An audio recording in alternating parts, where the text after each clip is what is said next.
கிறிஸ்தியேசுக்குள்ளான உங்கள் அனைவருக்கும் சமாதானம் உண்டாவதாக. இன்றைய தியானத்திற்காக எடுத்துக்கொள்ளப்பட்ட வேத வசனம் சங்கீதம் 28:7 முற்பகுதி. கர்த்தர் என் பெலனும் என் கேடகமாயிருக்கிறார், என் இருதயம் அவரை நம்பி இருந்தது, நான் சகாயம் பெற்றேன். அல்லேலூயா. இங்க தாவீது சொல்றாரு, கர்த்தர் அவருக்கு எப்படி இருந்தாரா? பெலன், ஸ்ட்ரென்த். அதான் அடுத்த சங்கீதம் சொல்றார், கர்த்தர் தம் ஜனத்திற்கு பெலன் கொடுப்பார். பவுலுடைய சொல்றார், என்னை பலப்படுத்துகிற கிறிஸ்துவினாலே எல்லாவற்றையும் செய்ய எனக்கு பெலன் உண்டுன்னு சொல்லி. ஆக பெலனா இருக்கிறார். அடுத்தது கேடகமா இருக்கிறார். தாவீதுக்கு அவர் பாதுகாவலரா இருக்கிறார், பாதுகாப்பா இருக்கிறார். கேடகம் பாதுகாப்பை குறிக்கிறது. பெலனா இருந்தாரு, கேடகமாய் இருக்கிறாரு.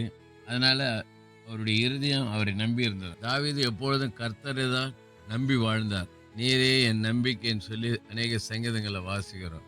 நம்பிக்கை இருந்தது. ஆண்டவருடைய சமூகத்திலே ஆண்டவரை அவர் நம்பி இருந்தார். அதனால சொல்றார், தைரியமா சொல்றார், நான் சகாயம் பெற்றேன், நான் இரக்கம் பெற்றேன், நான் தயவு பெற்றேன் சொல்லி அழகா சொல்றார். ஆகவே இன்றைக்கும் ஆண்டவர் நமக்கு பலனா இருக்கிறாரு, நமக்கு கேடகமா இருக்கிறாரு.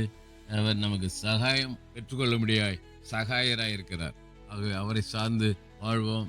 இந்த ஆபத்தான நேரத்தில், இக்கட்டான நேரத்தில் அவர் நமக்கு தொடர்ந்து கேடகமாக இருக்க அவர் வல்லவராக இருக்கிறார். நேற்றும் என்றும் என்றும் மாறாதவராக.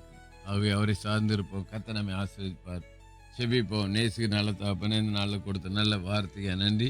நீங்கள் தாவீதுக்கு கேடகமாக இருந்தீங்க, ஆண்டவரே பெலனா இருந்தீங்க, அவர் முடித்தில் சகாயம் பெற்றேன்னு சொல்கிறார். அதே போல தான் எங்களுக்கும் நீங்கள் கேடகமாக இருக்கிறீங்க, எங்களுக்கு பெலனா இருக்கிறீங்க, எங்களுக்கு சகாயம் அருளி செய்கிறவராக இருக்குது. நன்றியோடு துதிக்கிறோம், ஸ்தோத்திக்கிறோம். தொடர்ந்து முடியுது அடிச்சூட்டில் நாங்கள் நடந்து வர கிருபை இயேசு நாமத்தில் ஜெபிக்கிற நல்ல பிதாவே, ஆமென். நம்முடைய கர்த்தரும் இரட்சகருமாகிய இயேசு கிறிஸ்துவின் கிருபையிலும் அவரை அறிகிற அறிவில் வளருங்கள். அவருக்கு இப்பொழுதும் என்னென்றைக்கு மகிமை உண்டாவதாக. நம்முடைய கர்த்தராக இயேசு கிறிஸ்து கிருபை அனைவரோடு கூட இருப்பதாக.